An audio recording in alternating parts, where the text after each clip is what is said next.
Alright, it's on record now.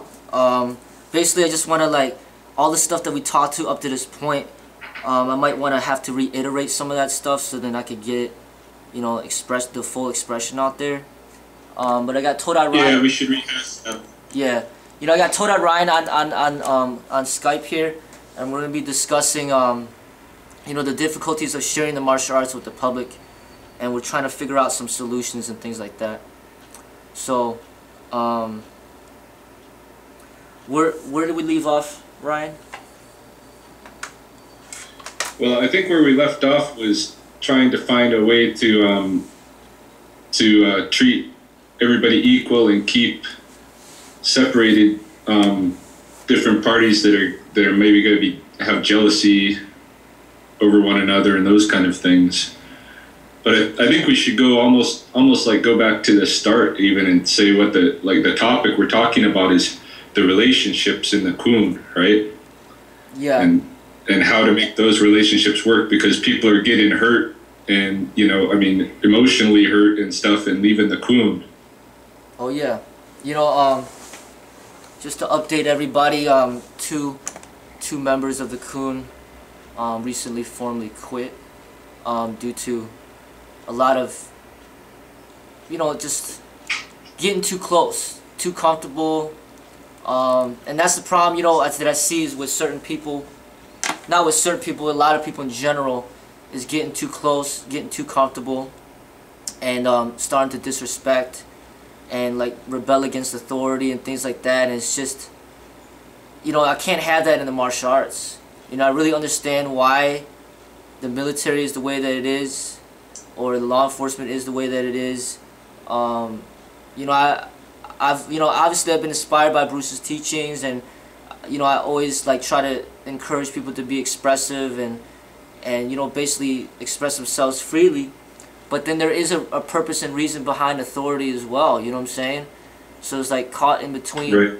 You know, it's like I want to encourage people to be free, but then at the same time I'm operating a school that requires authority. You know what I'm saying? I can't just let people do whatever they want to do, and then now, you know, the stuff that I teach them, they end up hurting other people, they end up in jail or whatever. And it's not even just about the combat techniques, but it's just the people's mentality, this type of bullying mentality, this like policing mentality.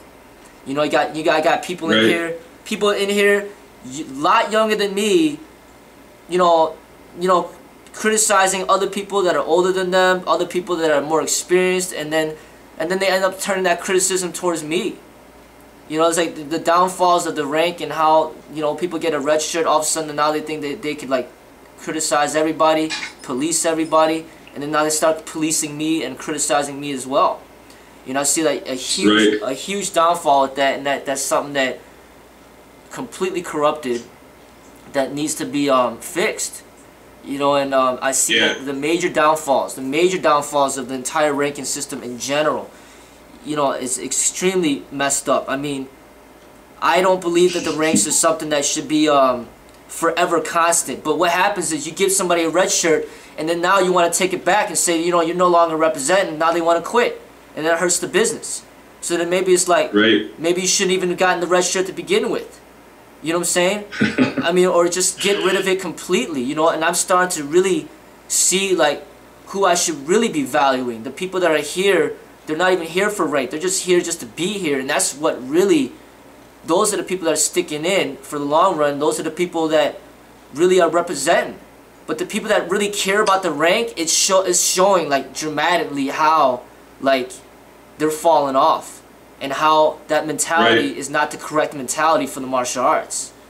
You know, and it's just like experimenting with this. I spent thousands of dollars to establish this ranking system, and now I'm ready to abolish it because it's really not serving its purpose.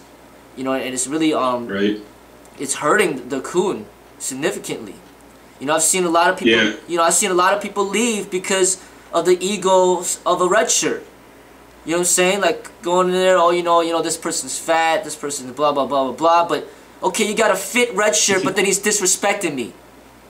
You know what I'm saying? But then you got some of these white shirts or whatever, these beginners, they might not be in the best of shape, but they give me, like, hardcore respect. And I'm like, you know, I'm going to take the respect over this fit asshole, you know what I'm saying?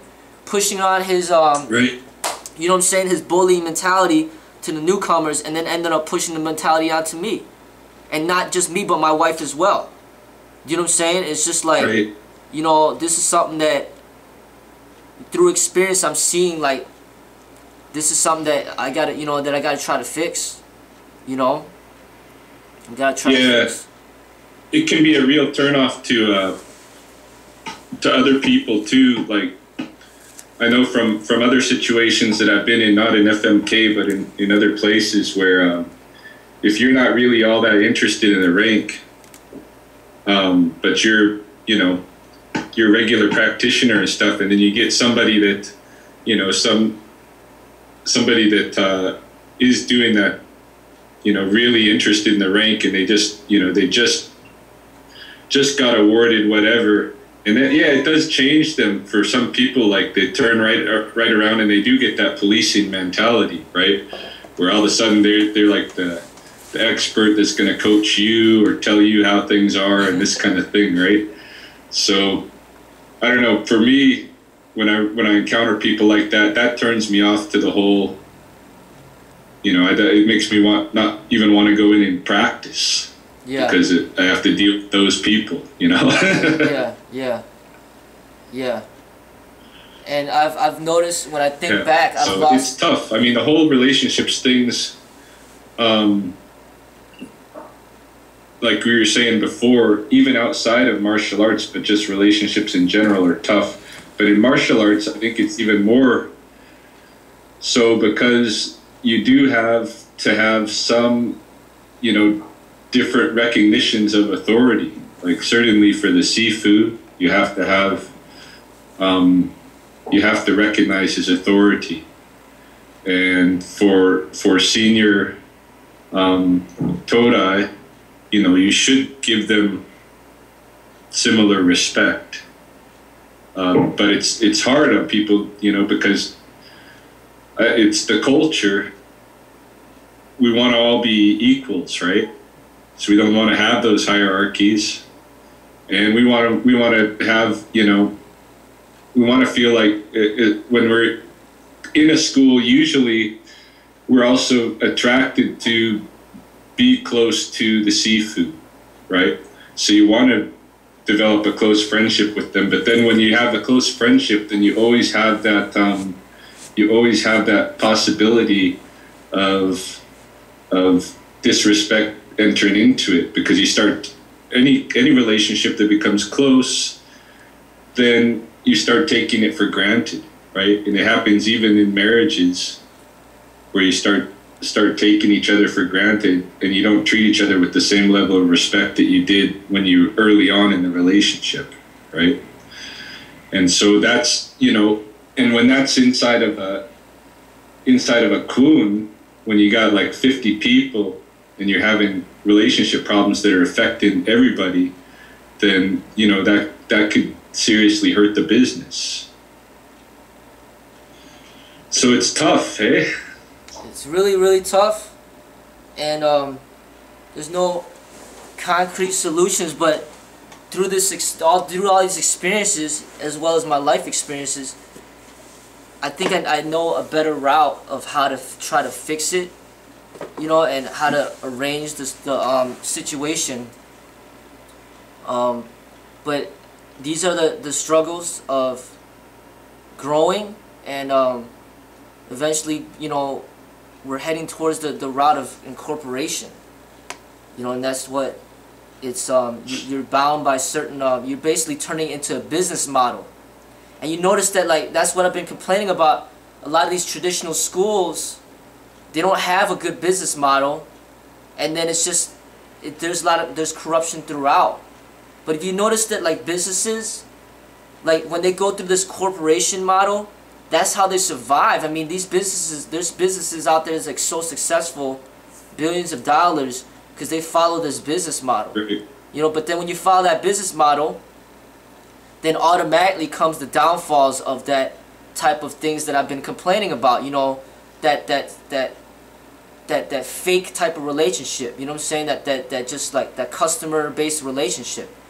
You know, and it's almost like, yeah, that's, you know, it's almost like I have to notice that like the society, because I'm offering services now in personal training, and then I do self-defense, and those two are business, more business. Now I do Zen. Now I categorized it as Zen fitness group training. That's business as well. Now I also do meditation.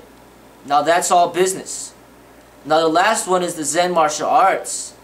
That's like the one for like the family. So I learned to separate all and have a distinct difference between all of them.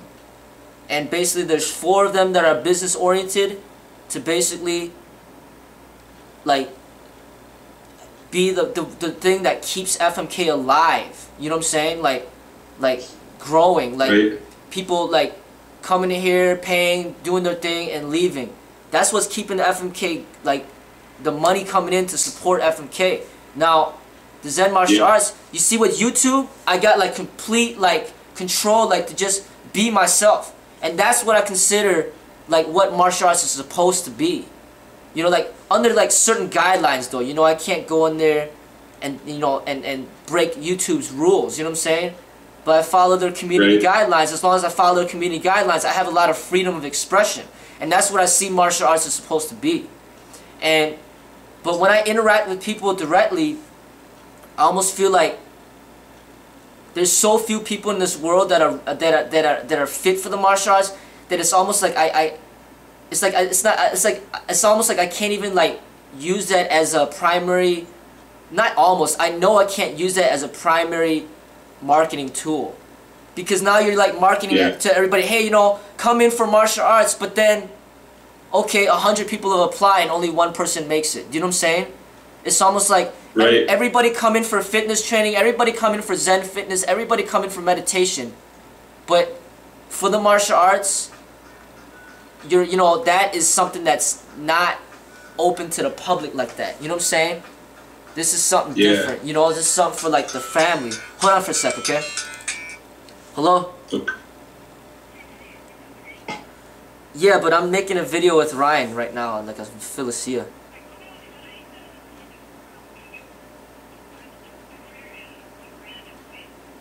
Oh, the fridge? Okay, alright. Bye.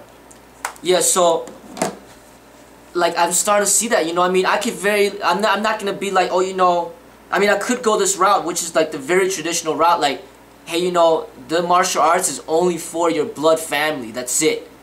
And that's what like the traditional Wing Chun might have been like, was like, you have to be Chinese. It's only being shared with our blood. But other than that, no. You know, and for me it's like I don't view it like that, but it's like it's almost like that, where it's like, no, like only these people will be the martial arts, you know what I'm saying? You know, but and it's just like, so it requires so much like time, dedication, loyalty, and commitment that it really is like what they say in the traditional Chinese way of the teaching is like adopting a child. You can't adopt 50 freaking kids.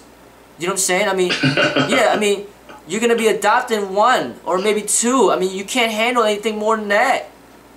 You know, and I don't, you know, it's just like, that's how it is.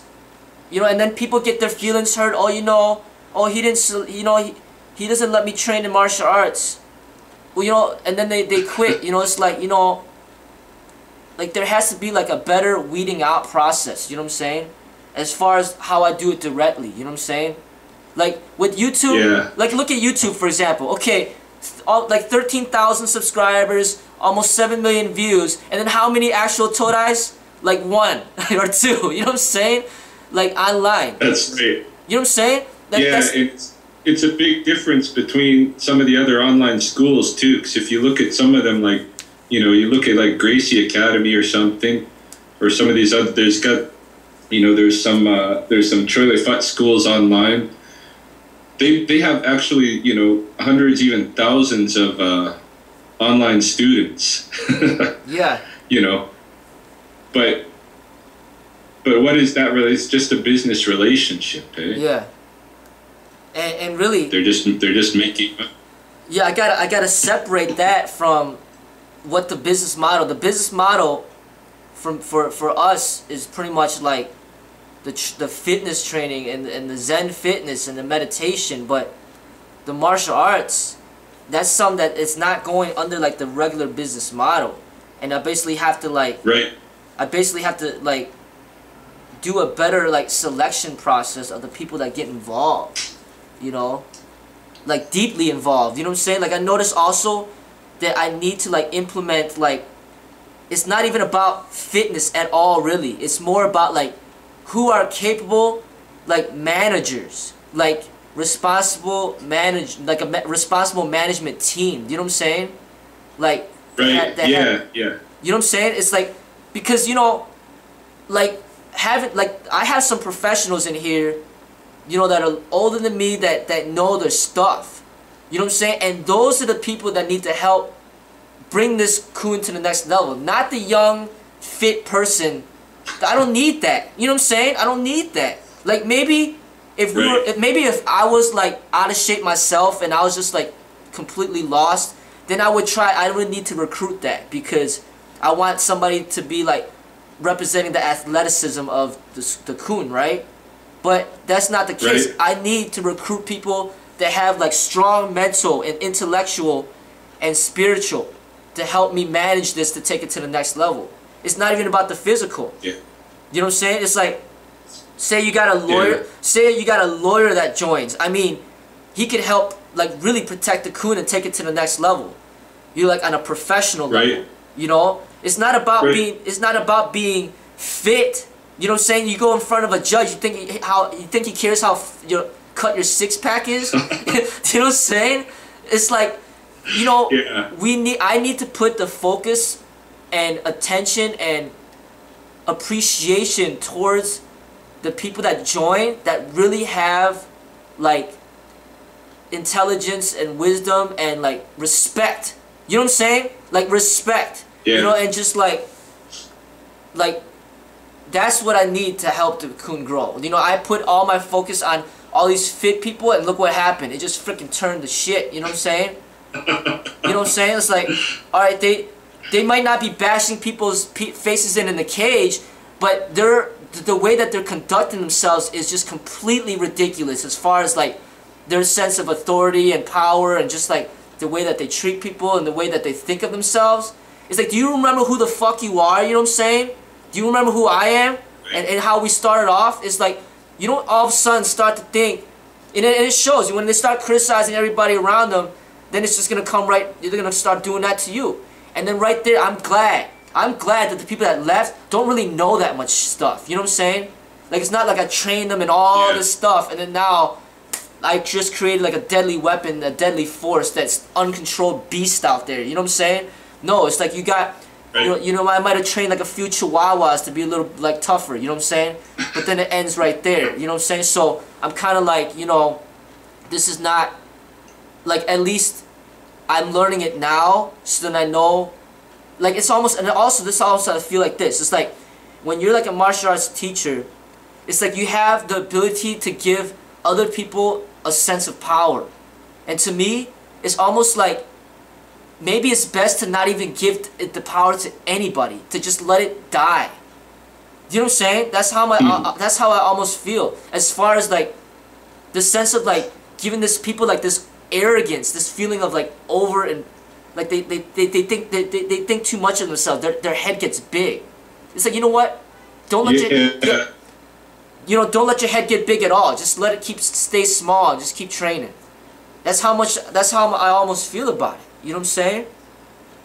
Because well, I think, you know, one of the ways that I think that can be done, like to try to keep people a little bit more humble, is to focus on, you know, fostering people to be creative themselves.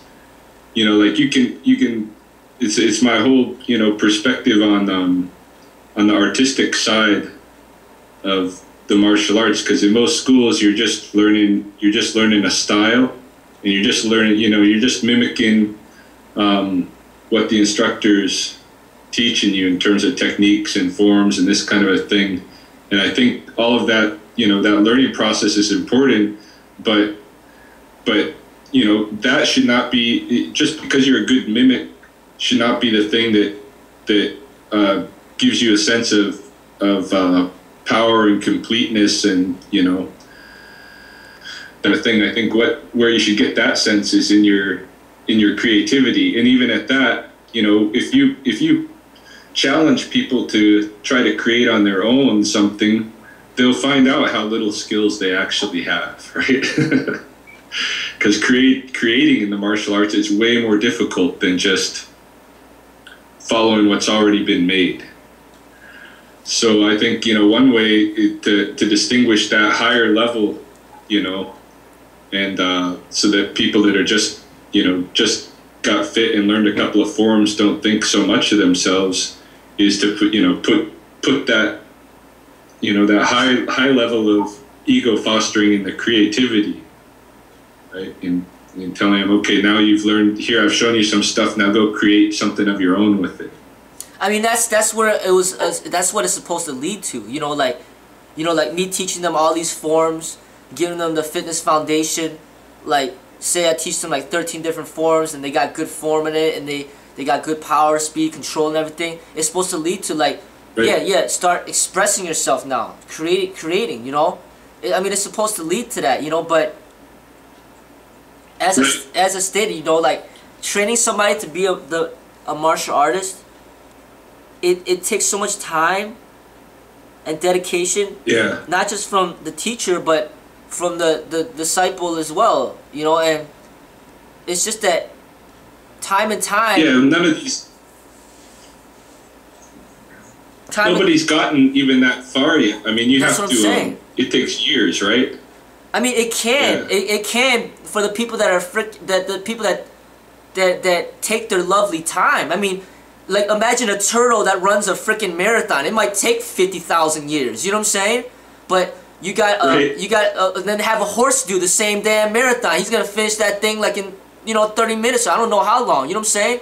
Like, it depends on the individual. You know, I'm not saying that, hey, you know, let's wait 50 years before we can start creating. You know what I'm saying? It's like, it's just like the path is different for everybody. But the fact of the matter is, it's just like, no matter what I teach or how I teach, it's like, especially when it comes to the martial arts, if you start disrespecting that authority, then I say that as far as my school is concerned, then you don't belong here. But I mean, but at the same time, I'm the type of person that rebels against authority all the time. So it's like, I'm kind of like, I'm kind of like, I'm going against my own teachings. But at the same time, I mean, we live in this world where they're forcing me to do things that are unnatural. Like, the whole thought of capitalism and just like, you know, like this whole money exchange thing and all this stuff. I mean, that's not according to nature. You know what I'm saying? You don't see animals having dollar bills and stuff like that. You know what I'm saying? You know what I'm saying? Right. We are really like going against nature when it comes to like this human created world. And the incorporation, when you incorporate and you turn into a company, you're going against nature. You know, it's like, you know what? I need you to sign this contract because I'm not sure if I can really trust you. You know what I'm saying? But then it's like, the law of nature is like, you have to feel that trust. But then it's like, no, you know, we live in a society where, no, you know, we can't really go according to the feeling. We can't go based on the word. We need to get what they feel in writing so we can use that to protect us in the court of law. You know what I'm saying? And it's just like, it gets really like business oriented, and when it gets so business oriented, it's like, okay, if I think you're gonna sue me, then why the hell would I even spar with you? You know what I'm saying? I'm putting my whole school in jeopardy so I can help you get better at sparring? No. You know what I'm saying? Like, I'm not putting my whole school in jeopardy because you got a little mad that I hit you a little bit too hard, and now you want to sue the whole school and destroy the whole school because you got a little bit upset. You know what I'm saying? Yeah. It's like, like this martial art thing, I swear, it's like, it's almost like the way love is supposed to be is like, you're not supposed to pay for love. Hey, you know, $100 and I'll give you love. You know what I'm saying? It's like, love is just something that just, you know what I'm saying? Love is just something that you can't put a value to it. As soon as you put a value to it, you know there's something wrong there. You know what I'm saying? And that's why Right. that's why people frown upon prostitution so damn much and everything. And that's how much almost like with the martial arts. It's like, you know what? Like, you can't really put a value to it. But then at the same time, when you don't put a value to it, then people start undervaluing. Oh, you know, there's no value? Okay, so I'll learn unlimited for $5 a month then. You know what I'm saying? It's like, no. It's not like that. You know, so, you know, it's just like, it's so difficult, man. It's so difficult. Like, I love teaching. As you can see, how many videos are online now. I love teaching. But I don't like when people use my teachings and they abuse it, and they basically like use it to like abuse power. You know what I'm saying? Like they use these teachings to like to basically for hurtful reasons. You know what I'm saying? And it's almost like, Right. if that's the risk that I take, this is the way of Lao Tzu. You know what? I'm not making one YouTube video for my whole damn life. And then he's like, no, none.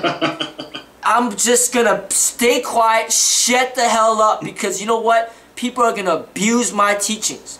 And then he's heading over to the mountain, and the gay people is like, no, please just make one YouTube video, just one. And he's like, if you don't make Right. it, I'm not letting you pass this gate.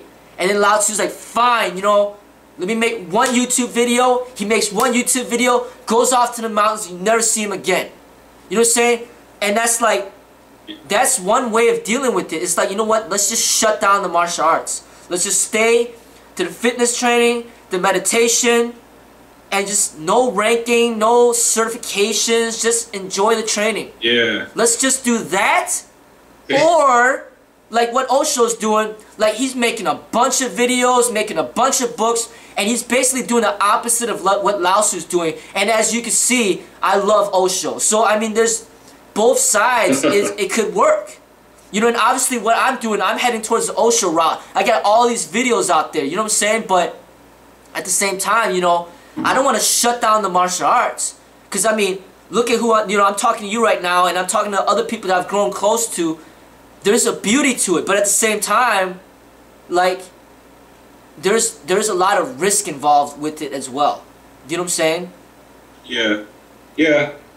But I think, you know, part of what's going on here too is just because the Kun is pretty young, right? I mean, we haven't been here 10 years. So when we've been here 10 years, we're going to see that there's going to be people that have been there all the while, or maybe people have been there 5 years plus. And like right now, what I'm seeing is like what's going on. Almost I can relate it to, you know, when teenagers are starting into relationships, okay, and you know, they run into their first bumps and their first fights and stuff. A lot of times they'll like break up, you know. Because it's all young still, hey? The whole relationship game is still young. And in a way, like, in our Kun, the whole relationship game with us is still young yet. Like, we're just learning how to do it, right? In the Kun. So, you know, 10 years from now, we'll have some people that are, like, we'll see there's some people that have been committed for long term, and then there's, you know, others that aren't, and we'll have a better sense, I think, of how to, you know, how to behave in the relationships.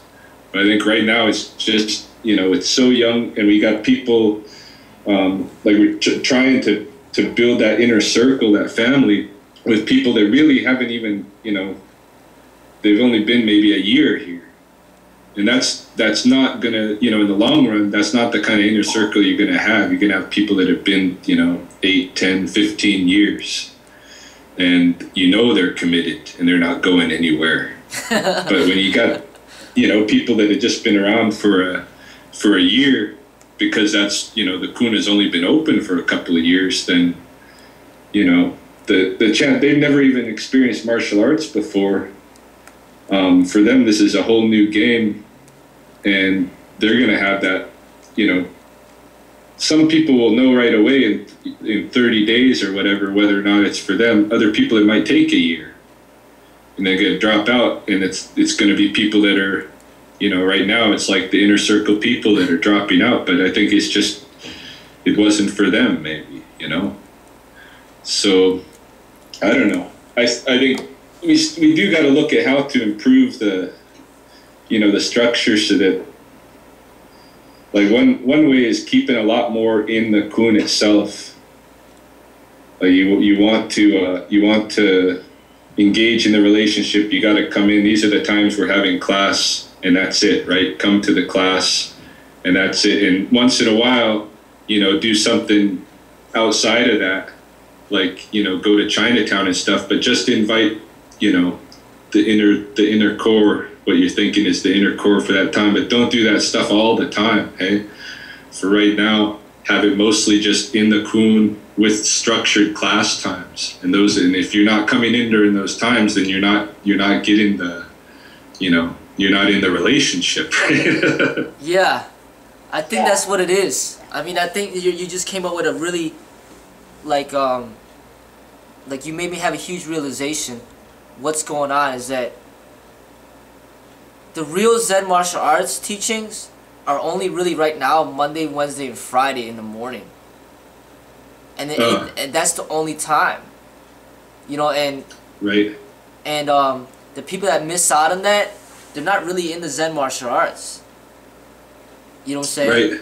So that's what I see that is the problem, and it's not that it's the problem, but that's what I see that's going on. And yeah, I mean, I just had to, like, I really had to, like, be able to, like, organize and structure my teachings better, and be able to communicate that to the public and better, you know what I'm saying? Because you know how I'm not really good at organizing. I just throw everything out there and everything's everywhere, and you're helping me organize stuff online and everything. It's like I'm trying to do the same thing right now, like, directly. Like, I need to, like, that's what I did. That's why I organized everything separately as far as, like, the type of services that I'm offering, you know what I'm saying? So, yeah. Yeah, I mean, that's something that's definitely an eye-opener right there, is that it's like the classes for the Zen martial arts had to be a lot more specific, and just basically the people that want the Zen martial arts, they really have to come during those time slots. And if they don't, exactly. Yeah, if they don't, and they have the interest towards the Zen martial arts, then it's basically like the other class times are just a preparation for the real, you know, training. Right. Yeah. Yeah. Because, I mean, even you notice it yourself with the Skype training, the morning class is not the same as the evening class, you know what I'm saying? You know, yeah, that's right. I prefer the morning class. You know what I'm saying? So, like, yeah, that's what's going on. You know, and I really also see, because the kun is, like you said, in such a developing phase, it's only 2 years, I'm not having people that's been here for 10 years helping me manage. So, it's like, even though it's only been here for 2 years, I still need help. And where can I get that help? It's really from the people that have a lot of life experiences to bring to the table. You know what I'm saying? So it's almost like it's almost like a requirement that if you want to be help be a manager to this kun, you gotta at least be like 30 years old or something like that. It's almost like you have to have that requirement, because it's like then they're gonna have enough, like, knowledge to be able to, like, contribute to, like, this aspect of the kun. You know, whereas the younger people, whereas the younger people are mostly focused on, like, whereas the younger people are mostly focused on, like, the physical aspect development. Just like, you know, like my kids, I mean, they're so young. I can't be like, Brandon, you know, help me make this decision here, this business decision. You know what I'm saying? You know, he can't do that. He can only develop on the physical right now. But, like, when it comes to, like, spiritual matters or business matters that I need help in the development of the kun with, I need to turn to those people that really have a lot of life experiences to contribute. You know what I'm saying? Yeah. Well, I think what you need to do is you need to look at the skills that everybody has coming in and use them for those skills that they have, right? So, like, you know, Amanda's an artist, you use Amanda for helping with things when it comes to, you know, like she's made a sign for FMK. You know, that's appropriate because she's got that skill, right? Somebody that's young and really fit, you might use them to teach some of the fitness courses, some of the fitness lessons there, take some fitness clients so you can get a little kickback from that, you know, because they got that skill. And, you know, you've got a lawyer or business manager in there, well, then you can take advantage of those skills that they have to help do the legalistics and the business management of the corner. But you know, right? So everybody's got some skills that you can draw on. You just gotta use the people that have the right skills for the right job. yeah, I mean that's definitely how it's supposed to be. But I noticed also that because this kun is just growing, there's so many people to train that I have like an overabundance of customers. You know what I'm saying? Or like right. or kids classes going on all the time, and I need somebody teaching the kids. It's like you know, hard enough to find employment for myself. You know, and it's like that's one of the problems that I see is that certain people, especially when it comes to martial arts, you know, it's supposed to be like, you know, the reason why that you're paying a little bit less is because you're gonna help contribute to the kun, no matter it be like through promotion, no matter if it through helping to teach, or no matter if it's like helping to build a sign or whatever. You know what I'm saying? Like yeah, you're trying to exchange service. But what I noticed is that a lot of these people, they just take the promote, you know, they take that low rate and they don't do anything. But at the same time, like, I'm not giving them any directives on what to do because really I don't really have that much work available. So for example, there's some people that might be good at teaching kids, but I don't have kids to teach. You know what I'm saying? Or like somebody is like, you know, it's just a matter of like, okay, this exchanging of service thing can only work if there's actually an exchange of service. But if there's no exchange of service and they're just taking free training, it's hurting the kun significantly. You know what I'm saying? And yeah. And basically it's like, rather than dealing with all this exchange of service thing, I could just be like more like just more direct with, this is how much I'm charging and this is how much you have to pay. And then you're not expected to exchange service because you're already paying for the service already. And then that money that I make, I could use that to hire maybe professionals to take care of the job.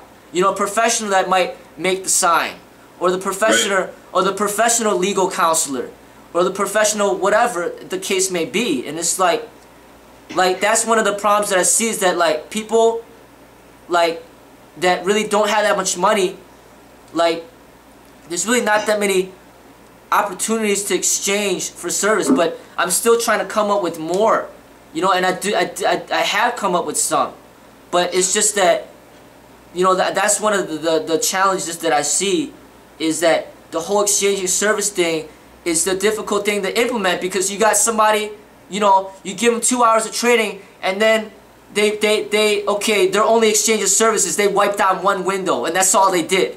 It's like, right. Alright, you got somebody that just paying like $300 a month or whatever it may be to get the same training you got, and then all you had to do was wipe down one window and he paid $300? Are you kidding me? Do you know what I'm saying? So it's just like this exchange of service thing is really hard to implement when it's not something that's like clearly like specified, you know. And then what ends up happening is they end up getting free training for so long, or such a reduced rate training for so long, that they just start expecting that, and right. expecting that this is what they're entitled to. No, that's not what you're entitled to. You know, the only reason I gave you that rate was because there was an expectation of exchange of service, but you stopped your service. You stopped your service, and all you did was just pay the minimum fee, and then now you think you have entitlement over everybody else when you don't. And that's exactly what one of the huge problems is. You know, people like taking things for granted. You know, it's like, just like, that's one of the huge problems that I see. The reason why I'm having such a hard time running this business is because I'm a very giving person. And because I'm so giving, people take advantage of me. You know what I'm saying? Like, oh, you know, I'm not going to pay you for a video because you're just going to make it for free anyway. Oh, I'm not going to pay you for training. Yeah, I'm not going to pay you for training because you put everything out on YouTube anyway. I'm not going to pay you to learn this form because you already put it out on YouTube. So basically, I'm not gonna freaking pay you at all. And then I'm just gonna let you starve. I know you got 5 kids, but I don't really give a damn. You know, that's what the hell's going on right now. You know what I'm saying? Like, they don't give a damn about the coon. They just care about themselves. And I've trained people directly that are like that. It's like, you know what? I don't care if like the normal rate is like at like $20 an hour. I'm gonna pay you $2 an hour because that's what we agreed on. And you know what? Because we agreed on that, I deserve $2 an hour for the rest of my life. It's like, what the fuck? Are you serious? Fuck you. Get the fuck out of here. You're $2 ass. You know what I'm saying? It's like, what did you contribute to the coon? You paid $2 an hour? Then that's your contribution? What the fuck have I done? What have Jenny done? And then you disrespect me and you disrespect Jenny when we've done all this for the coon, and then you gave $2 an hour and then you're disrespecting us. That's how I feel. You know what I'm saying? Just a lack of appreciation, and it pisses me off. Like, significantly. Just a lack of appreciation. And it's just like, angers me. It's like, you know what? If this is what I'm gonna get, and that's what I noticed. It's like, I have all these people that are calling me Sifu, and then they're supposed to be Todais, and then all of a sudden, all these personal training clients are out doing the Todais. They come on time, they pay a higher rate, and they don't bitch and whine and complain, and they don't give a fuck about rank. I'm like, shit, these personal training clients are fucking all you guys up. Why the hell am I even favoring you guys? You guys are fucking like, you know what I'm saying? You got a personal training client that come in paying $200, $300 a month. You got these fucking Todais paying $50 a month or whatever the hell the case may be, and they don't do shit. They don't come on time. They disrespect me, and it's just driving me insane. You know what I'm saying? It's like, you know what? I don't need this shit. You know what I'm saying? You know, to me, I look at that. It's like the economic version of the fat black belt. You know? Yeah, exactly. They're not representing right. You know. Exactly. To me, the reduced rate thing, I mean, it's almost like it's gotta go completely. There's gotta be a solid rate. There's gotta be a solid rate, and that rate, it shouldn't be, you know, if they're into the Zen martial arts part of it, it should be understood that is a contribution to the kun. You know, not so much a payment for service or whatever, but a contribution to the kun, and that the other thing that they're asked to do based on their, you know, personal skills and such, those things are going to be contributions to the kun that they're going to be asked to do. Like, you know, it's not that they should have to pay less because they're doing something for the kun. If they're in the Zen martial arts side of things, they should be doing things for the kun over and above the money side anyway. And then for the rare guys that come in that actually can't afford it, you know, that actually can't afford to, do have real finance problems, because a lot of people will claim, you know, finance problems, but they really don't have. They're willing to pay $100 for their phone, you know, or they're willing to pay, you know, $100 for a night out to eat or at the movies or something like that, but they can't pay $100 for the martial arts, right? So a lot of people are bullshit when they're trying to say it's too much money. But for the you know, there are people that do have financial hardships. For those people, part of their training in the first 6 months should be, you know, get yourself into a financial position where you can actually pay for this, like everybody else. Yeah. You know, because it is too easy to just ride. It's like the whole thing, you know, if some people will get on, you know, social assistance or something like that, and they'll just ride on it for a long, long time, and they won't try to improve their situation. You know, other people, like you know, you see single mothers with several kids and stuff that are trying hard, that they're just not. It's hard to make a living in. It's where it's, and you know, you can appreciate that, and you can give them a reduced rate when they really can't afford it. But if it's just because they don't want to try to, or because they'd rather spend the money on something else, then, you know, maybe they shouldn't be there. Yeah, I mean, I really do need help in, you know, I mean, the ideas are really good in, like, helping me when this business aspect of the kun that's having a huge problem. But you know, at the same time, it's like that's why I see there could be that's why I separated like Zen fitness with Zen martial arts, because like you know how like Zen martial arts, like the morning class is 2 hours long. The Zen fitness could be just an hour long. So it's like if you can't afford the Zen martial arts, then I'm throwing your ass in the Zen fitness. You know what I'm saying? There you go. Exactly. There you go. Exactly. That's what's going on. That's what I decided to do, and it's just like just being more like concrete about it is exactly what needed to be done. You know, but it's just like, yeah, I mean that's one of the overwhelming struggles. I mean, it's just like the business thing in general. It's just like it just goes against like my natural way of dealing with things. You know, because I'm not a business person like that. It's like Jenny, for example, she's really good at business. You know, like she'll sell stuff on Craigslist, and they'll try to undercut her. She sells something for 100, and they'll be like, oh, you know, I'll give you 50. She's like, hell no, no. And then they'll be like, all right, you know, they just keep negotiating, and then they'll be like, all right, I'll give you like 80. And she's like, no, you know, the lowest I'm going is 90. And then finally, like, she's willing to just turn them away if they don't want to do that. You know, but for me, it's just like, I'm not good at that. You know, it's just like I'm always like, you know, I'm always like trying to like give back. You know what I'm saying? And that's causing problems, you know? So, it's just something that I gotta work on, and just basically like, you know, like working on this whole business aspect in general, and developing the pricing structure and the different like services that I'm offering, and basically being able to separate the different classes is something that I really need to get good at in order to like take this thing to the next level. You know, it's essential. It's essential. You know, but the thing is, as I'm making these changes, the people that's been here, they have, some of these people have problems with the changes. Because imagine, you know, I just started, you know, like, FMK's only been open for a month, so now you only have to pay $50 a month. And then like 2 years later, it's not $50 a month anymore, it's $200 a month. And then they're like, no, I still want that 50. And like, no, you know, it's 200 now. No, and then they're like, I'm leaving, you know, all right, then, you know, then there's all this drama, you know what I'm saying?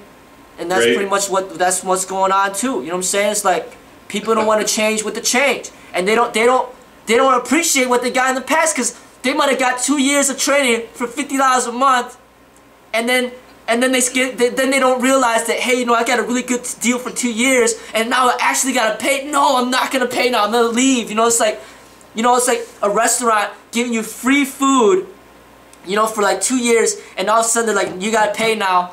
And you're like, you know what? You guys are assholes. I'm out. You know what I'm saying? Like, wait a minute. I'm an asshole? Did you get free food for 2 years and you're saying I'm an asshole? And you didn't give nothing. All you said was thank you. That was your exchange of service. Me making you food, and then your exchange of service was thank you. You know, it's just like, I mean, this is what's going on right now. It's just like, I need to get this business thing intact, because now if I allow people to kind of like just basically like come in to train because they say that I don't got money, then now I put the business at risk, because then the people that are paying are like, why isn't this guy paying? Why does he get special treatment? Do you know what I'm saying? So I put the business at risk. You know what I'm saying? So this is the drama. You know what I'm saying? That's gotta be like cleared out. You know, especially for the future. You know, especially and there's only gonna be a very select few people that will exchange service. You know what I'm saying? Because you know what their exchange of service is? They might have brought in 10 people. And shit, you deserve free training. You brought in 10 damn people. You know what I'm saying? Right. That's an exchange service right there. But you got somebody, he didn't do nothing. Nothing. And then he's getting free training because he wiped down one window. It's like, no. You know what I'm saying? That's not how it's going to be. Now I'm going to put your ass to work. I'm going to work your ass so much that you don't want to work here. You want to work out there. You know what I'm saying? Like, like, you know, for every hour you train, you gotta like do this, you know, that takes 5 hours. You know what I'm saying? And it's like, you know what?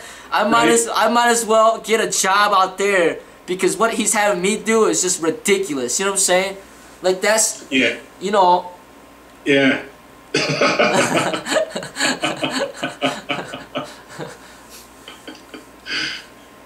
Maybe you need to have graded pricing structure for seniority too, because like some other schools and stuff, if you're in that inner circle and you're black belt or whatever, you got extra fees you gotta pay. Yeah. Because they're advanced, Yeah, yeah. Yeah, that's how it should be. Like, you pay more. That's right. Yeah. So maybe for your first 6 months you only pay $50 a month. Maybe for your next 6 months you pay, $100. Yeah. And maybe when you're in year 2 you could pay $125. Get up to a certain point. Yeah. That that so that people can expect it. They're gonna have to pay the learning too. The more their commitment is to the kun, the more is expected of them too, in terms of their service. Yeah. Yeah. I mean, that really does make sense. I like that idea. That's something that I'm going to keep in the back of my mind, you know what I'm saying? But it's just like... Yeah, play with it, think about it. Yeah. I mean, it's just like... Because we had it, in a little way, we had it with the kind of like the extra payments for the badges and stuff like that. Yeah. But it just wasn't enough, like, yeah. To really get people in that frame of mind where they understand that they're expected to, help really finance this kun. Right? Yeah. Yeah, I mean, I think that's a great idea. That's something that I'm playing around with in my head about, but it's just something that's how it has to be, like that's how that people have to have that mentality. And the whole Reiki thing, I didn't like it at all, man, because it's just like people feel like they're better than other people because they got this shirt on or they got this badge, and it's just like, like I said, man, I got these personal training people come in there, or these training people come, fitness training people that are out doing the Todais as far as like respect and give back and appreciation and all that. So you know what? This has got to stop. You know what I'm saying? This has got to stop. So, this is something that, really, when it comes down to it too, like sharing the martial arts and trying to represent a high level. Yeah, like fitness. Yeah, fitness is a part of it, but it's like